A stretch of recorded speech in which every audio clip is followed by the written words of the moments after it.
Welcome. I'm Steve Schwartzman. I'm the director of the Tropical Forest Program of the Environmental Defense Fund. I'd like to thank the Climate Action Reserve, as always, for organizing this fabulous conference and this panel, and thank you all for coming. I think we have a really exciting panel here, and I'm really pleased to be able to introduce the panel. You're probably all, I think, are quite aware of how important forests are to climate change. About a third of global emissions overall since 1750 come from forests. Gross emissions today from deforestation and degradation of forests are maybe about as much as 33% of total global greenhouse gas emissions. The forest stocks, the carbon in the remaining above and below ground forest carbon stocks amounts to as much as half of all remaining fossil fuel stocks. So this is a problem, the dimensions of which are very significant to the future of our atmosphere, and there's, I think, quite a clear scientific consensus now that solving the deforestation problem and solving land use and emissions from land use more broadly is really a critical part of any real climate change solution. A terrific recent article on natural climate change solutions suggests looking not just at deforestation, forest degradation, but also restoration of degraded lands, reforestation, better land use management through wetlands, grasslands, and agricultural lands, as well as forests, could produce maybe a third of all the cost-effective emissions reductions and mitigation that's needed by 2030 to secure warming below a 2-degree centigrade target. So there's a huge opportunity here that is only beginning to be tapped. I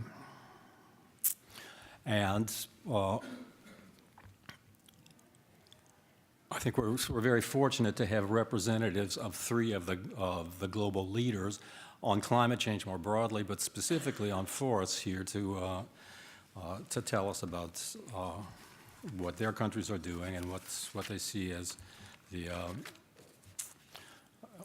prospects for the future. I mean, on the one hand, we have representatives from Mexico, which is really an enormously important leader in the international climate negotiations. I think there is virtually no country that has been more positive and more proactive in terms of bringing developing and developed countries together and bridging that really often crippling divide. And Mexico really has been a huge leader on that front and is now developing its own national climate change control regime. It's going to be testing a pilot emissions trading system in its coming years with an eye towards moving to an actual national cap and trade system in coming years, which is enormously exciting, and I think it's a huge example to the world. California, of course, is really a very well-established international climate change leader. It has ramifying international connections. It's really taken us the global leadership role very seriously. As those of you who were at Bonn or maybe read the news about the Bonn Conference of the Parties last November, California was the real United States in the international climate negotiations last year, and we'll probably, unfortunately, continue to play that role for the coming years. But the good news is California has a huge amount to show. I mean, California has overcome real significant political opposition to putting its cap and trade system and its entire emissions control regime together in such a way that it has really clearly just shut down the skeptics. All of the voices that were saying for years that it was pointless for California to move ahead on its own because it's a global problem, and what California do by itself, California, it's only going to damage its own competitivity in international markets. Well, California has shown the doubters that they were wrong. It's reducing emissions and growing its economy more rapidly than the U.S. economy, creating more jobs, creating terrific prosperity, and moving ahead with ever-burgeoning investment. And it's being particularly innovative, I think, and creative in looking at ways that it can lead on the global forest issue as well. Norway is clearly the country that has done the most and invested the most in dealing with tropical deforestation. I mean, we'll hear more about that, but it's important to keep in mind Norway is, of the donor countries, the one that I think deserves most credit for the largest single national greenhouse gas reductions achievement in the world. Brazil's reduction of its Amazon deforestation by over 60% going back to 2004 puts it way out ahead of any other single country. It's kind of on the order of magnitude of what the entire European Union has been able to do at far less cost. And Norway's contribution to the Amazon Fund was a hugely important signal. And so it's a really exciting group of countries to talk about this issue. So I'll just briefly introduce everyone and just turn it over to them.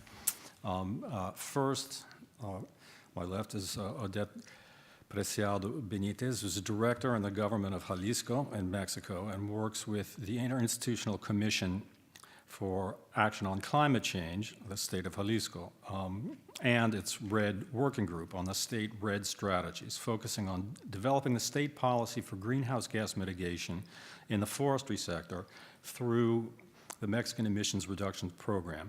She has an MA in Natural Resources and Rural Development and a BA in Biology. Next is Jason Gray, who is chief of the Climate Change Program Evaluation Branch, which oversees implementing the cap and trade program at the California Air Resources Board. He also served as a program manager and a staff attorney. Jason previously worked on environmental education, biological diversity conservation, and sustainable development projects with the Peace Corps and WWF in Gabon and Central Africa. I first met Jason through the Red Offsets Working Group a few years back and continue to work with him through the Governor's Climate and Forest Task Force. And finally, we have Corinne Hertzberg. Was trained as an ecologist originally. She's a counselor for climate and environment at Norway's Embassy to the United States since 2016, where a main priority of her work is following and implementing the agreement signed by Norway and California last year to collaborate on climate change. She came to the embassy from the Ministry for Climate and Environment and worked for Norway's International Climate and Forest Initiative before going to Washington with NICFI's engagement in the World Bank's Carbon Fund and on transparency in multilateral agreements, in bilateral agreements. And she was for many years on Norway's international climate change delegation in the international negotiations, responsible for climate change mitigation and transparency. So without further ado, I'll turn it over to Odette to kick us off. Thank you. Thank you everyone. Thank you for the invitation, and thank you, Steve. I'm here to speak about RED Plus, the Mexico, the work that has been doing on RED Plus at a national level since 2009. Maybe I have to change the, yeah. So this slide speak remark points about the work that Mexico has been doing since 2009 with the lead of the National Forestry Commission, the CONAFOR, in many states, including Jalisco. But in 2010, Mexico publishes his RED Plus vision, And then, since then, has been a lot of work doing in the readiness phase, like the National Red Plus strategy. We have now one National Red Plus strategy. Also, Mexico has the MRV system, has a national reference level, and a safeguard system. So this is in a national level. And since 2010, the national government implement the early actions Red Plus in several states, including Jalisco. And these early actions are begun to implement to pilot the pay for performance stage with the FCPF process. So in Jalisco, the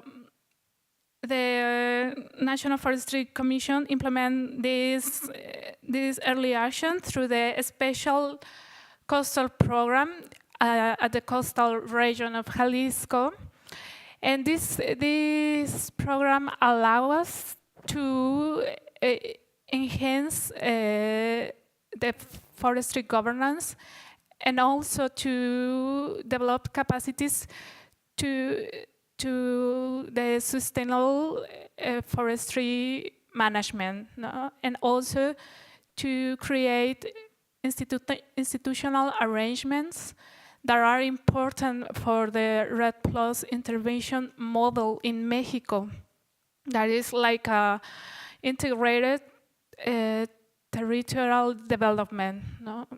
Well, so in 2012, the national government publishes its general law on climate change, which include a zero deforestation target, and in 2017 also launched its NDC, which include a zero deforestation target, and also that establishes to reduce the 22% of the reductions by 2030.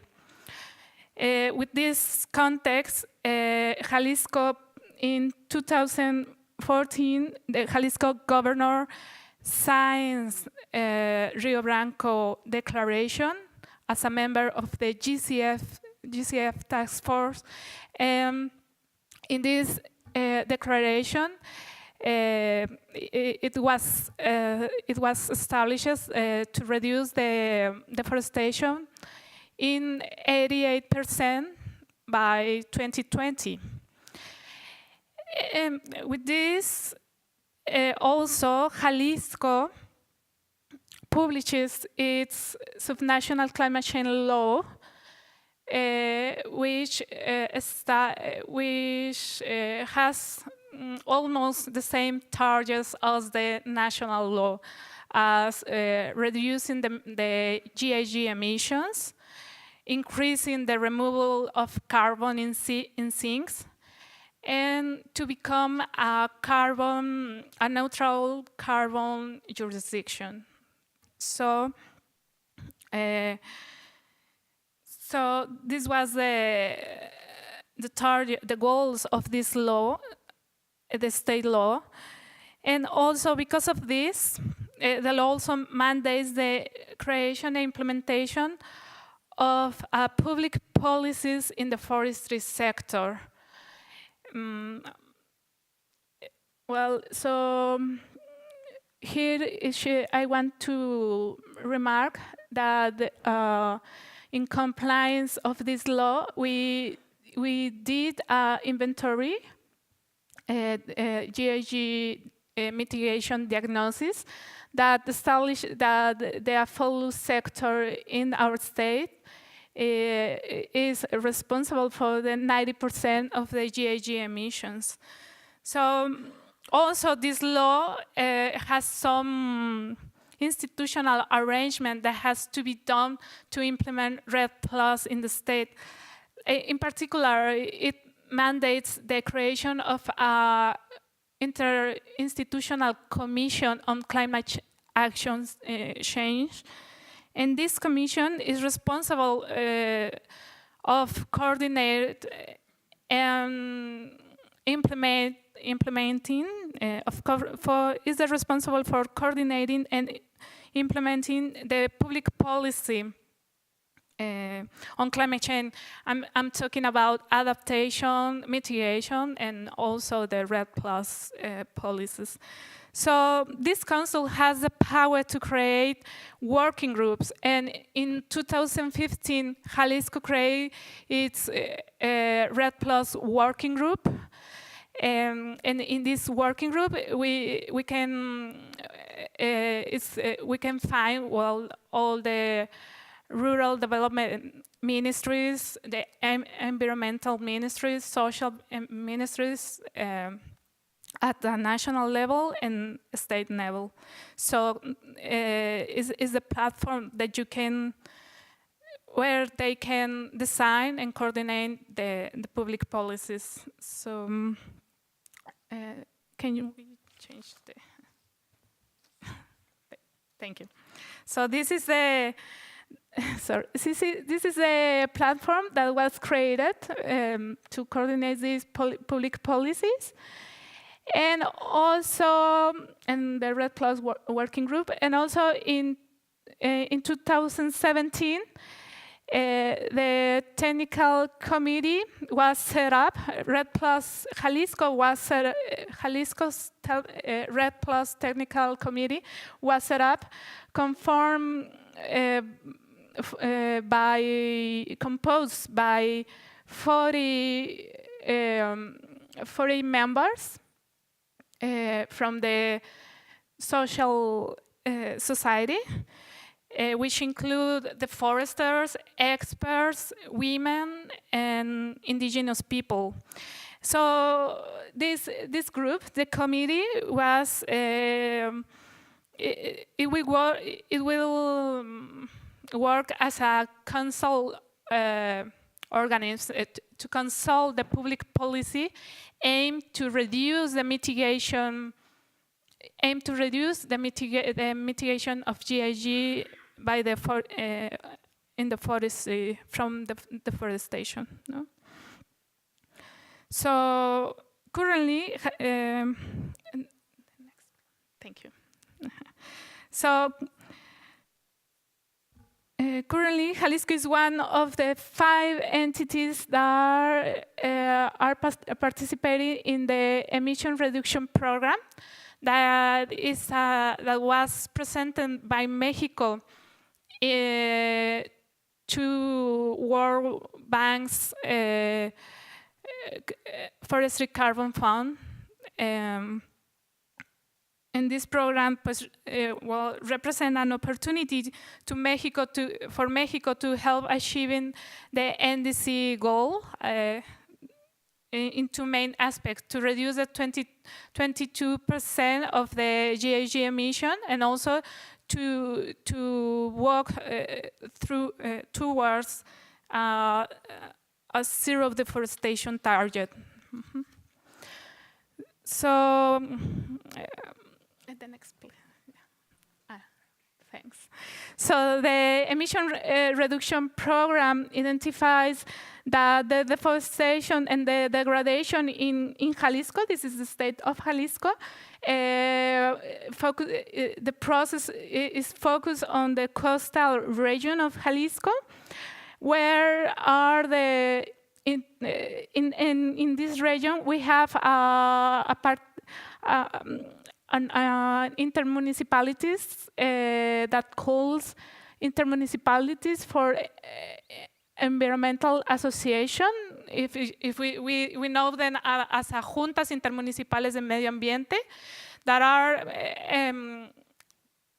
the association of many municipalities to resolve environmental problems. So here we can find 4 for joint for association that are environmental. So that's the reason why the emission reduction program was focused in this region, because we have the institutional arrangement, and also we have this problem of deforestation and degradation. So thank you. And also, this is a slide to show how's the dynamics of the forest cover. This is a forest cover from 1993, and the next one, please, is the yellow color is going bigger because the yellow color represents the degradation. So it's not like in Brazil that you have a deforestation. First, in Jalisco, we have a degradation process, and then a deforestation. So the causes, the direct causes of the deforestation is the degradation because of these activities like fires, land use changes, illegal cut down. All of these were identified within the emission reduction program. So the next, please. So the emission reduction program will begin this year, and we allow through local investment plans to address these problems regarding local needs and conditions, to align public policies and reduce the emissions by the forestry sector. So we think we are working for the local investment programs. We take as a model, as a plan that the community wants to do in their territory, and we, as a state government, we reoriented our subsidized programs to invest to do a better investment in the territory, in the local communities. So the implementation of the emission reduction program, to implement it, we within the RED Plus working group, we create operational groups. One, to incentivize the agroforestry systems, to support agroforestry system. And this group, I like to tell you that this group is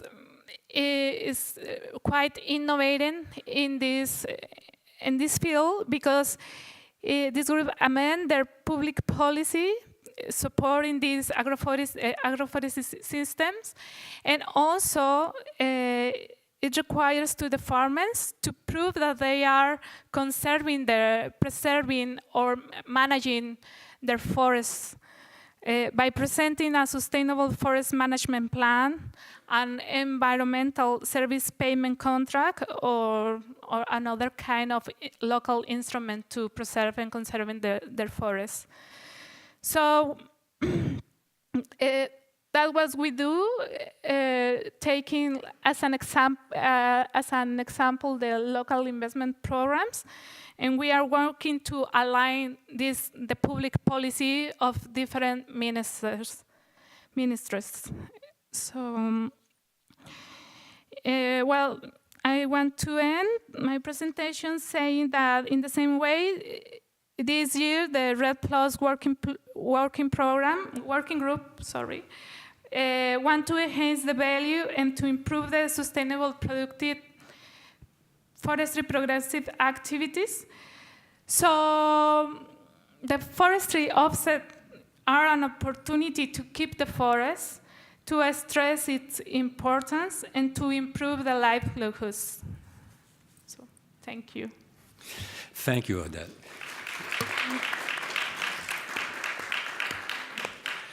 So now I'd like to turn it over to Corinne. Thank you so much. I will try to see if I can get the presentation started.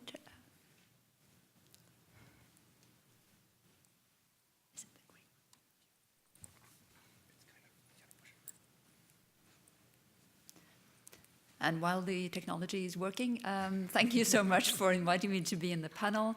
I will give an overview of the Norwegian Climate and Forest Initiative, how we are working, and some experiences and lessons from actually 10 years now since it was launched, and how we're looking to the future. And again, I'll try to see if this gets started.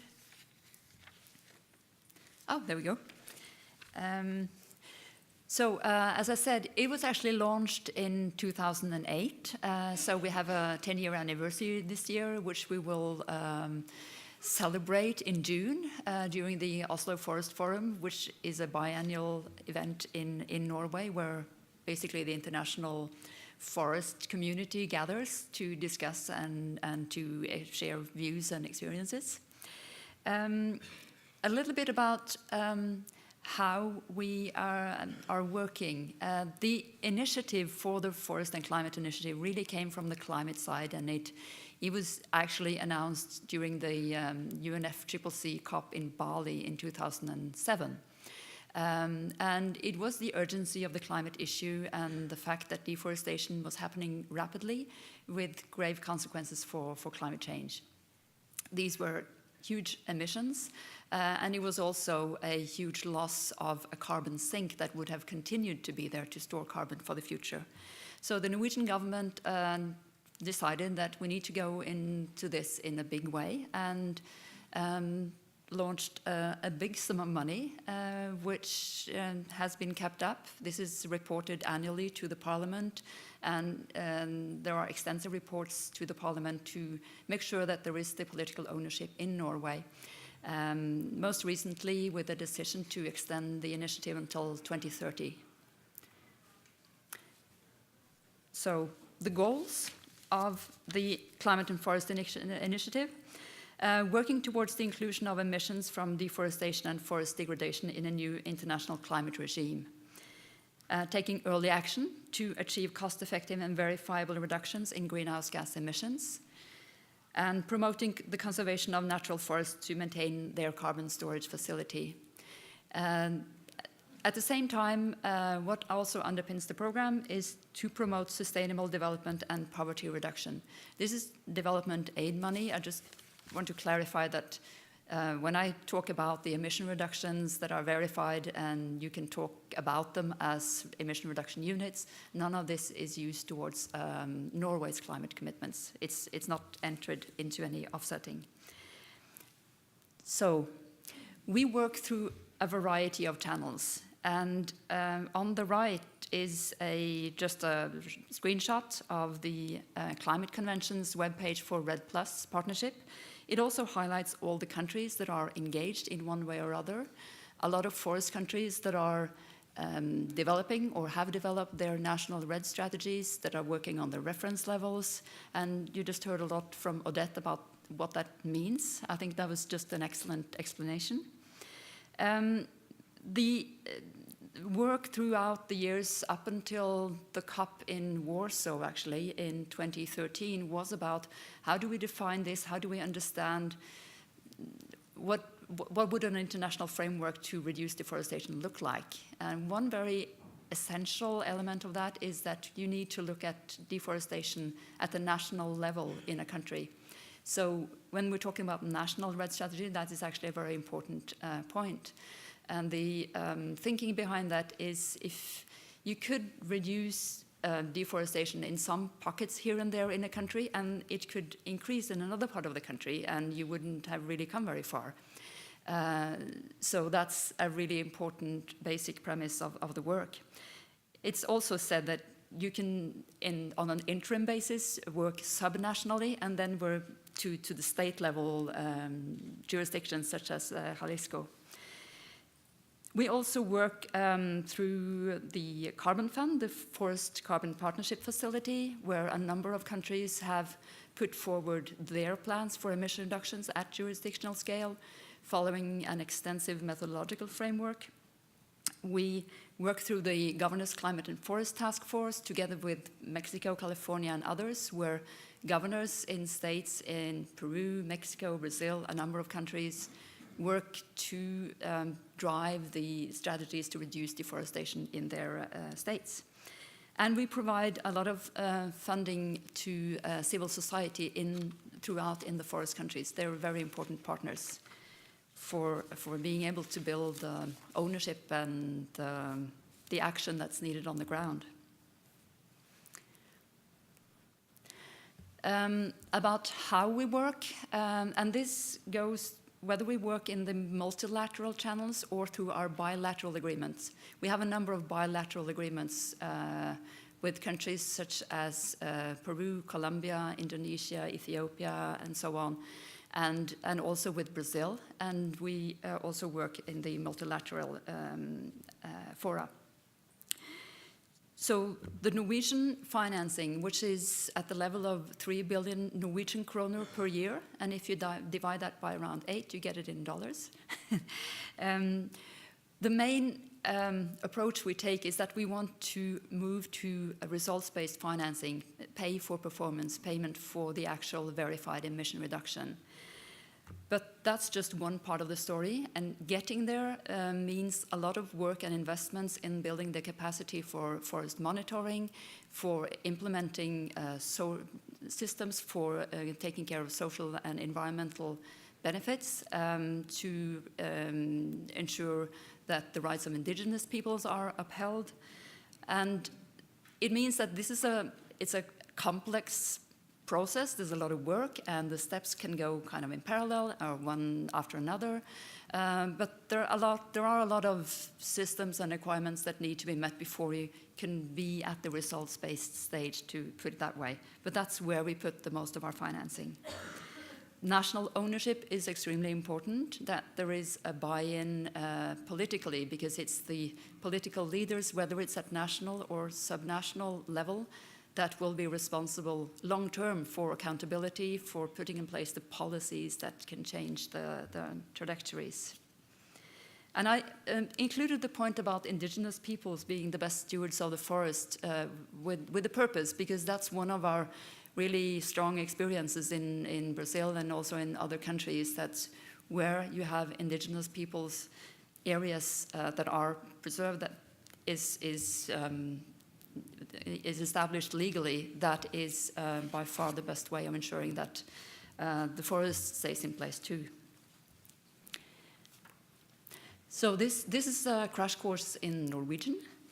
It is. I included it to show a map of the countries where Norway is now engaged, either bilaterally or through multilateral programs such as the Carbon Fund. And we do cover the main forest regions of the world, the main tropical forest regions.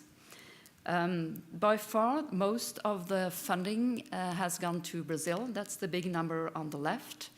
And as Steve mentioned, Brazil has achieved an emission reduction of 5 billion tons of CO2 over that 10-year period. That is not it's not thanks to us. We have a share in that. We have a contribution to that. But the Amazon Fund is much more than Norway, and of course it's the Brazilian government. Also to illustrate how serious the Norwegian government is about the results-based payment. And some of you must have seen that last year when Brazil's deforestation increased again, we stopped the payments. Now they're going in the right direction again. So this was, it was important to state that yes, we stick by the agreement, and Brazil accepted that. This is the agreement, it's clear, and that's the consequences. I will then move on to new challenges, and I kind of regretted putting the word new in there because it's not actually new. But it's like Steve said, the urgency of climate change is much higher now than 10 years ago. And some of the more recent analysis about how important natural climate solutions are really show with beyond any doubt that if we are going to have any chance of meeting the 2-degree target, let alone 1.5 degrees, we really need to stop deforestation and really step up on forest restoration and land restoration. And of course, a lot of the actual work to stop deforestation is about addressing the drivers. One of the main drivers for deforestation is agricultural expansion.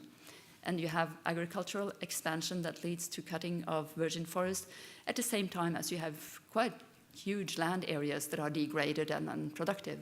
And so one of the areas that we are working more now is on how changed agricultural practices, more efforts on restoration need to be included in the plans and strategies that can help achieve results.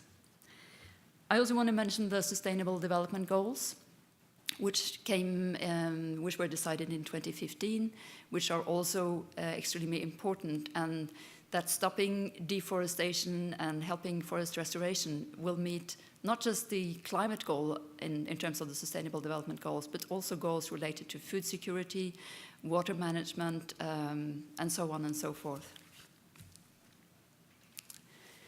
So going forward, and this is kind of high level, of course, for each of our bilateral agreements, they will be adjusted according to the circumstances and so on. We will have an emphasis on results-based payment and need to perhaps accelerate development towards that. Encourage what we call production, protection, inclusion compacts, which is about being able to combine the efforts to conserve and protect forests with increasing agriculture production and increasing productivity in the areas that might now be degraded. Mobilizing the financial sector, and one of the areas that we work on is with private sector companies that commit to having zero deforestation supply chains. Huge multinationals like Unilever and Mars have actually committed to, through the New York Declaration Forest, that they will source their commodities without causing deforestation. It's a major task. There's a lot going on, and it's extremely important. Partnerships with states and provinces, and we have some of them here. Strengthening law enforcement and transparency. We're working with UNODC and others to stop illegality. Strengthening land tenure for indigenous peoples and local communities. And that's often a very early barrier to be able to move forward. So a little bit about our cooperation with California and why we're here. So California and Norway have both worked in the Governor's Climate and Forest Task Force for a number of years. We have a shared view of the role of forests to meet overall climate goals. And last summer, an agreement was signed between Norway and California on climate change. And one of the areas of cooperation is on forest. And that, so we're continually working on that, having contact when it comes to how can we work through the Governor's Climate and Forest Task Force, how can we work through the other partners that California have and with partners such as Mexico. How can we, from the experiences we have from the Norwegian side, perhaps contribute on some of the technical aspects such as transparency and accounting and the lessons learned. And that includes, depending on how the discussion goes forward here, the work that might go on for standards for red offsetting. So we're very happy to be a partner with California. California is an international leader, which was said initially, and it's important to continue to have that role from California. Thank you.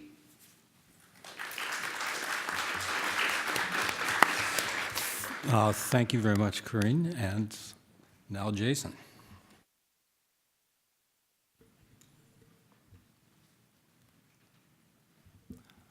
All right, as I wait, I'll try to talk as well. It's hard to follow Odette and Karina here. I think this is a great example where California loves to have the mantle of being an international leader. We are not the only ones. Obviously, we have incredible partners, and we're learning from what Mexico is doing, what the states are doing in Mexico, what Norway is doing. So I'm just feel proud to be up here with you guys, because I think this really takes everybody, as Javier Kinney from the UROC said this morning. Hopefully, I don't know if I'm woke, but that was a good statement. I hope you guys all are. And my kids are 2 and 4, so they won't know what that means, but not yet. But in all seriousness, to be up here with partners from Mexico, from Jalisco in particular, and from Norway, I think it really just shows that this is the type of scale and type of partnership that is needed. Government at all levels, civil society at all levels, you all in the room representing private industry, NGOs, everyone you're representing, other governments, other states in the US. I see some of you here. So just a testament to why we're all here. All right, I think we really heard well from Steve and Karina the scale of the problem globally, and the long work that NICFI has done in Norway, the work that everyone else is doing, and the level of engagement at the subnational level, interinstitutional arrangements that Jalisco is really modeling, things that I think California has done as well, but could learn from some of those experiences, I'm sure a lot, for how we bring forward some of our own climate action planning. I'm going to jump off of that kind of global talk for a moment and go more into how forests fit into California's domestic offset protocol approach to our carbon market. And then I'll go back into some of the kind of the partnerships we have.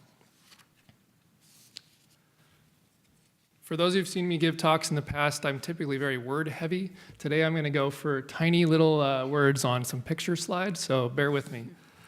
And before getting into forests, to really situate how forests have fit into our cap and trade program, I wanted to highlight a couple of points, leave a couple of questions for you who are interested in following up with me outside of the panel, and then I'll go back into forests. First, by way of context, total number-wise, California, the Air Resources Board has issued over 100 million offset credits under our 6 protocols, and really that's under the 4 listed here. Now, this number includes those in the forest buffer account for those who are wonky enough to know what that is. This is as of last week, and it includes early action projects as well. Second, we continue to see a really great deal of interest in offsets, both from project developers and from those who are looking for a cost containment approach, as well as for others who are seeing this as a climate finance to get much broader benefits. I think we heard really eloquently from the UROC and other projects that really are looking at what kind of other goals can this help support. From my perspective, helping run the program, this is a really visible type of cost containment. And also a really visible way of visible effort of climate diplomacy. Some of my later slides will get into, we're working with folks across the US and then across the world. And just for folks who are looking for the numbers, on the cost containment side alone, making some rough assumptions based on the discounts of offsets transfers, and we have some of this reported on the website, they trade for typically around 15 to 20% below the allowance price. So at 100 million offsets issued to date, subtracting the forest buffer pool out of that, that's about $1 billion worth of climate finance. So this is not insignificant. That finance goes to the developers who, as the UROC mentioned this morning, as other developers, they're using it for a lot of different purposes. So each has their own reasons, but I think that's an important thing to note. And third, of the amount issued to date, 30 million have been surrendered for compliance, which is much below the 8% quantitative usage limit for our current program, and then the continuation of the program beyond 2020, the legislature has that reducing. But I do have a couple questions to leave with a few of you if you want to follow up, maybe next week or later, on what are other ways for us to get some of the smaller compliance entities or smaller landholders who are interested in doing projects, what are ways for us to improve the program and make that not necessarily easier, this is a rigorous program, but what are some ideas of improving that usage from folks who are interested and from folks who would like to do really good projects? All right, that was my questions to you all. No answers expected today. Now we'll go to the slides that are excellent and have even smaller numbers on them. So back to forests. We've issued forest offset credits to 64 projects so far across the United States. This map shows all the states we've so far issued projects in, which means we've been working with people in all of these different states. 20 of these have received more than 750,000 credits, so larger projects, and from a variety of different land type and land ownership structures. We have very small privately held lands. We have larger, like timber investment management operation lands, organization lands, a lot of tribal projects. We just now have an Alaska Native Corporation, very large project, university and ministry-owned lands, hunting clubs, botanical gardens. Really just, this is a tool that many different types of land ownership and owners are using for multiple purposes. And one of the way you get offsets is you make sure that it's real, additional, permanent, verifiable, quantifiable, and enforceable. I can say that faster if you want. But it is rigorous, and they're using them for multiple purposes. Climate being, the one we're most concerned about in terms of carbon, making sure that is additional. But folks are using it for ensuring that land doesn't get degraded in the future, for ensuring habitat conservation, for ensuring watershed improvement. I think from the tribal perspective, parroting some of what Javier said, for cultural reacquisition purposes. So just forests are playing a very important role in our carbon market now, as well as in other programs that I'm not going to address today, but there is financing from the auction proceeds going to forests in California, as well as other programs from CAL FIRE and other state agencies. All right, a couple more slides with some charts. And my staff helped me put these together, so I can't claim credit for these, but I really like these slides. Again, these are all the states where we've issued credits for projects. California is the last one on there. I think I must have hit a button wrong, but California's the last one on there. So the forest credits, we've issued more in California than any other state. Almost a little over 19 million credits have gone to California projects.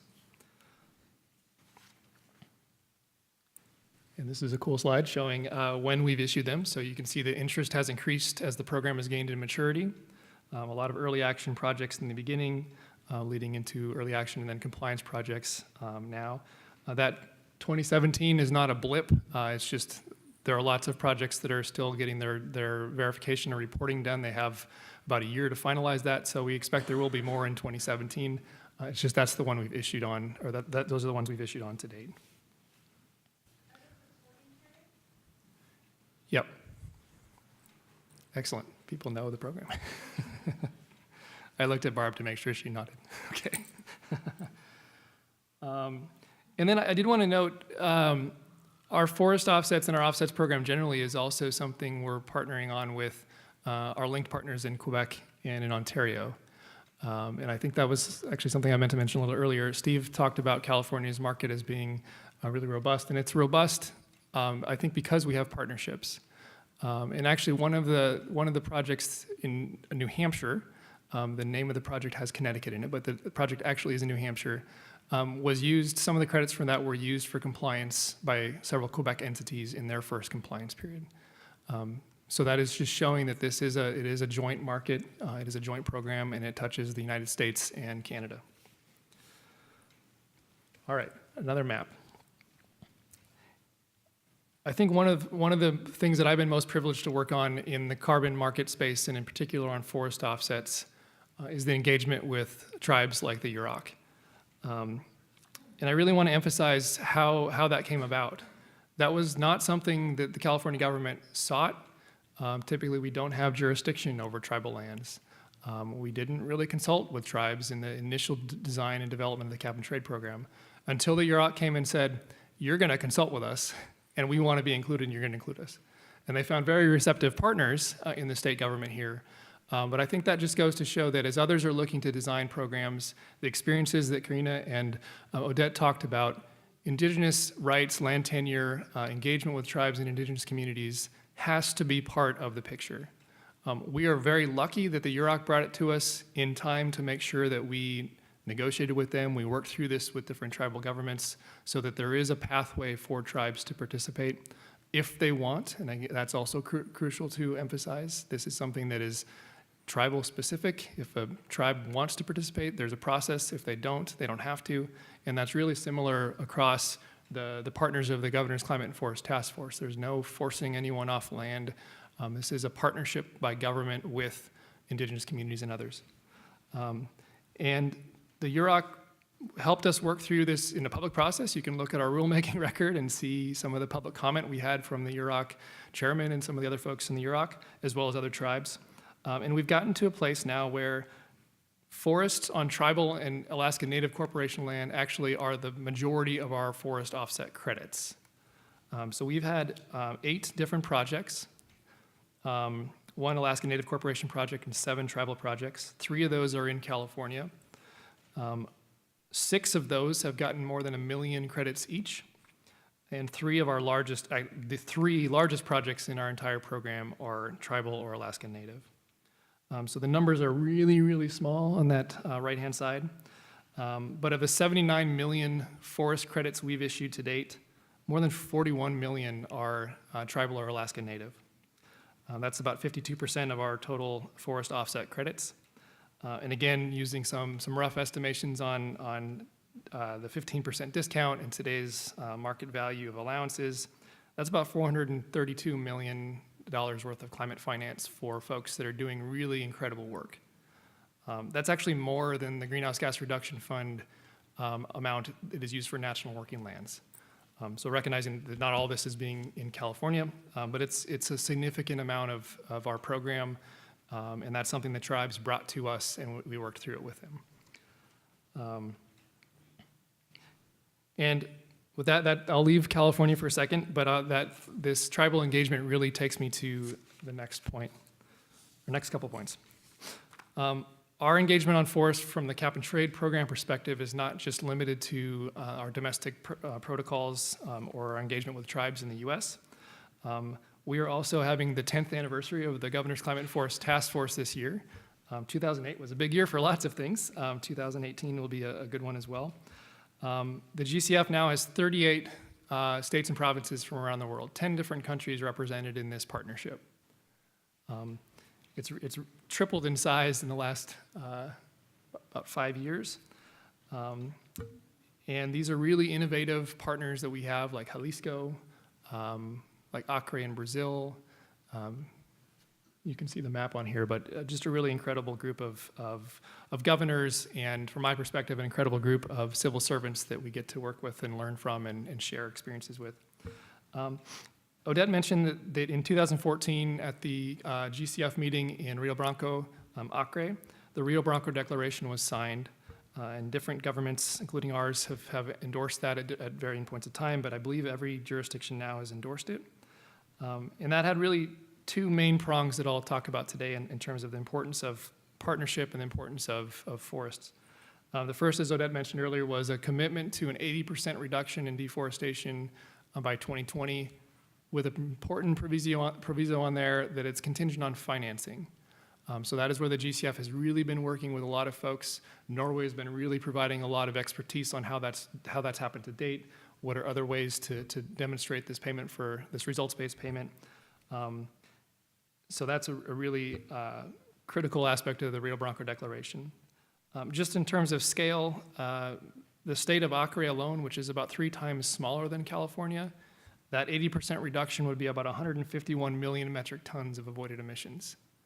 The next door state of Mato Grosso would be about 1 billion metric tons of avoided emissions. So these are big, big numbers. The second point relates to my discussion on the UROC.